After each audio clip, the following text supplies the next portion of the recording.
Assalamualaikum warahmatullahi wabarakatuh. Perkenalkan, nama saya Melanie Almelia Ningsi.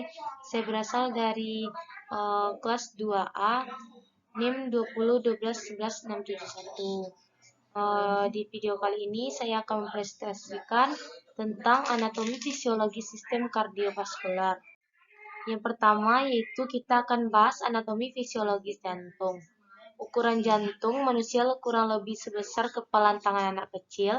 Jantung adalah satu otot tunggal yang terdiri dari lapisan endothelium. Jantung terletak di dalam rongga toraksik, di baling tulang dada atau sternum. Struktur jantung berbelok ke bawah dan sedikit ke arah kiri. Jantung hampir sepenuhnya diselubungi oleh paru-paru, namun tertutup oleh selaput ganda yang bernama perikardium yang tertempel pada diafragma.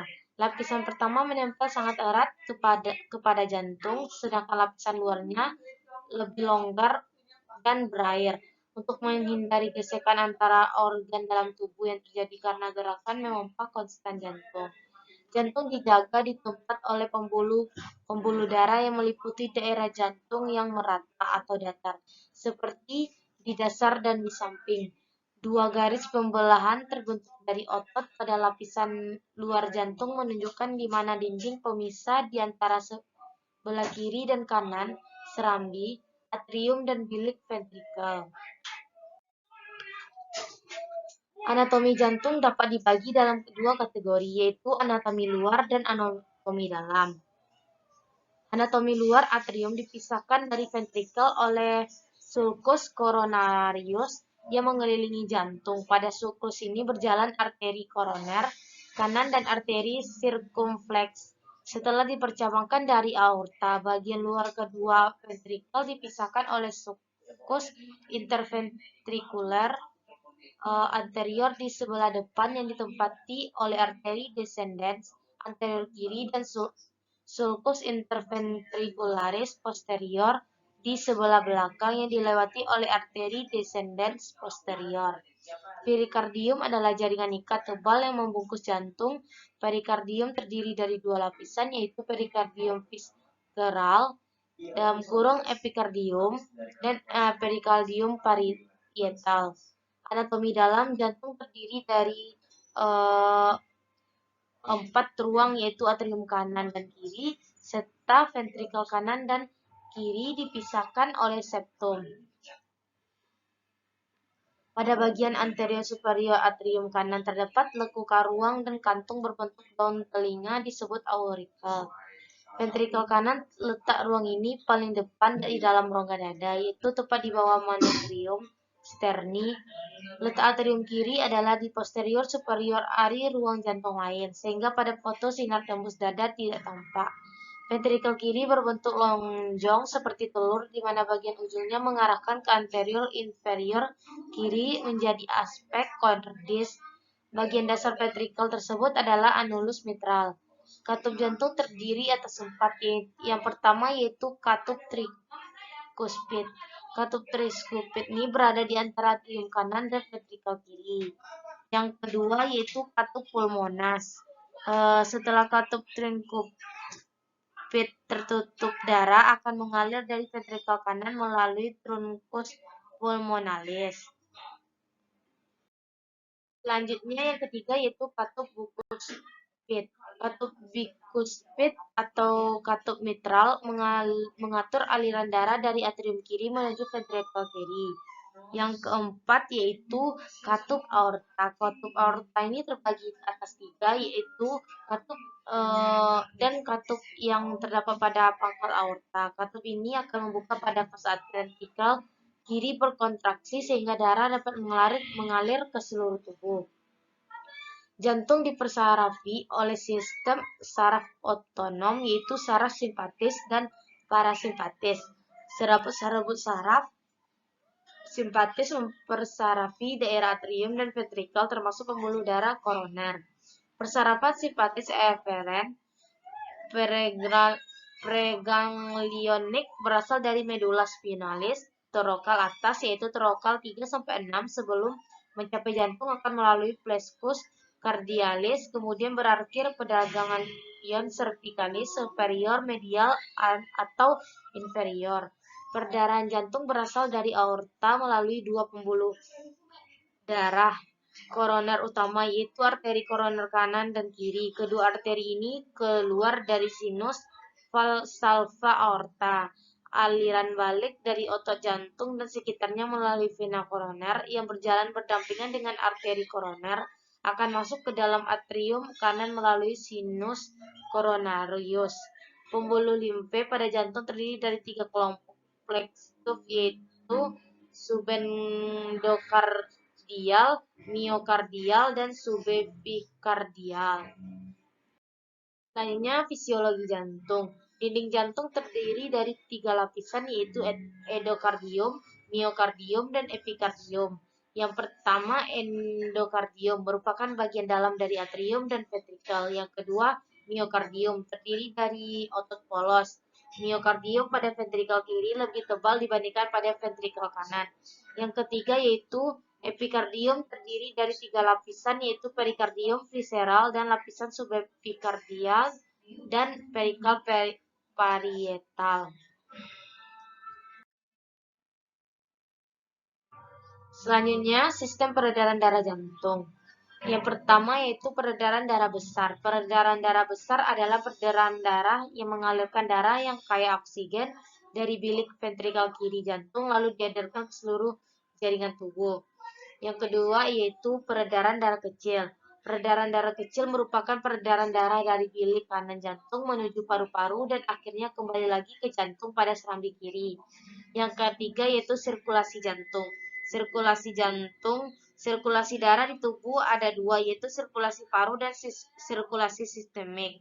Sirkulasi paru dimulai dari ventrikel kanan dan arteri pulmonalis. Arteri besar dan kecil kapiler lalu masuk ke paru. Setelah dari paru kemudian keluar melalui vena kecil, vena pulmonalis, dan akhirnya kembali ke atrium kiri. Selanjutnya, ion esensial yang berpengaruh bagi kerja jantung. Kontraksi otot jantung untuk mendorong darah dicetuskan oleh potensial aksi yang menyebar melalui membran sel otot. Jantung berkontraksi atau berdenyut secara berirama akibat potensi aksi yang ditimbulkan sendiri. Suatu sifat yang dikenal dengan otoritmisitas. Kontraksi otot jantung dimulai dengan adanya aksi potensial pada sel otoritmik. Kontraksi otot jantung dilihat dari segi biokimia. Otot terdiri dari aktin, miosin, dan tropomiosin. Aksin G, aktin monomerik menyusun protein otot sebanyak 25% berdasarkan beratnya. Sumber ATP untuk kontraksi berasal dari anaerob glikogenolisis, kreatin fosfat, dan fosforilasi oksidatif. Sumber ATP pertama kali adalah cadangan ATP, setelah itu menggunakan kreatin fosfat diikuti dengan glikolisis anaerob, lalu glikolisis aerob, dan akhirnya lipolisin. Selanjutnya anatomi pembuluh darah. Yang pertama pembuluh darah. Pembuluh darah adalah bagian dari sistem sirkulasi yang menyangkut darah ke seluruh tubuh. Yang kedua pembuluh nadi arteri. Pembuluh nadi atau arteri adalah pembuluh darah berotot yang membawa darah dari jantung. Fungsi ini bertolak belakang dengan fungsi pembuluh balik yang membawa darah menuju jantung. Penggambarannya itu sistem pembuluh nadi memiliki bagian tekanan yang tinggi pada sistem sirkulasi. Tekanan darah biasanya menunjukkan tekanan pada pembuluh nadi utama. Selanjutnya, anatomi dinding pembuluh nadi. Lapisan terluar disebut dengan tunika adventitia yang tersusun dari jaringan penyambung. Di lapisan selanjutnya terdapat tunika media yang tersusun atas otot polos dan jaringan elastis. Lapisan terdalam adalah unika intima yang tersusun atas sel-sel endothelial. Darah mengalir di dalam pada lumen. Jenis pembuluh nadi. Terdapat beberapa jenis pada pembuluh darah, pada pembuluh tubuh. Yang pertama, arteri pulmonalis. pembuluh ini membawa darah yang telah dioksigenasi yang baru saja dilahirkan dari paru-paru. Yang kedua, arteri sistemik. Arteri sistemik membawa darah menuju arterior dan kemudian ke pembuluh kapiler di mana zat nutrisi dan gas ditukarkan. Selanjutnya yang ketiga yaitu aorta, pembuluh nadi terbesar dalam tubuh yang keluar dari ventrikel jantung dan membawa banyak oksigen.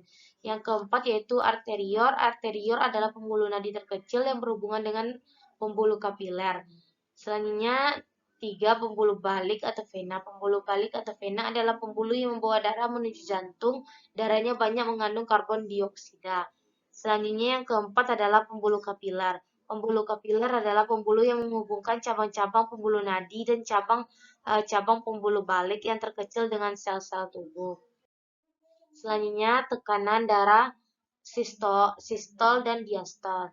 Tekanan darah adalah tekanan yang diberikan oleh darah setiap satuan luas pada pembuluh darah. Tekanan darah terdiri atas tekanan sistol dan diastol telah dijabarkan di atas tentang sistol dan diastol. Dua faktor penentu curah jantung adalah kecepatan denyut jantung dan volume sekuncup. Volume sekuncup adalah volume darah yang dipompa per denyut. Peningkatan volume diastolik akhirnya akan menyebabkan peningkatan volume sekuncup. Siklus jantung adalah periode dimulai dari denyutan jantung dan awal dari denyutan jantung. Siklus jantung terdiri dari periode sistol dan diastol. Sistol adalah periode kontraksi dan ventrikel, di mana darah akan dikeluarkan dari jantung. Diastol adalah periode relaksasi dari ventrikel, di mana terjadi pengisian darah. Sistolik dapat dibagi menjadi dua proses, yaitu kontraksi isovolumetrik dan injeksi ventrikel.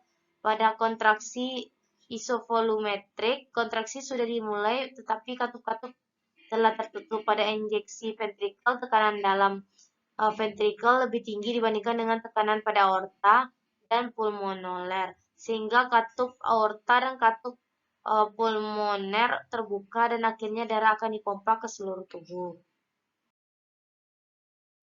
Sekian, terima kasih. Assalamualaikum warahmatullahi wabarakatuh.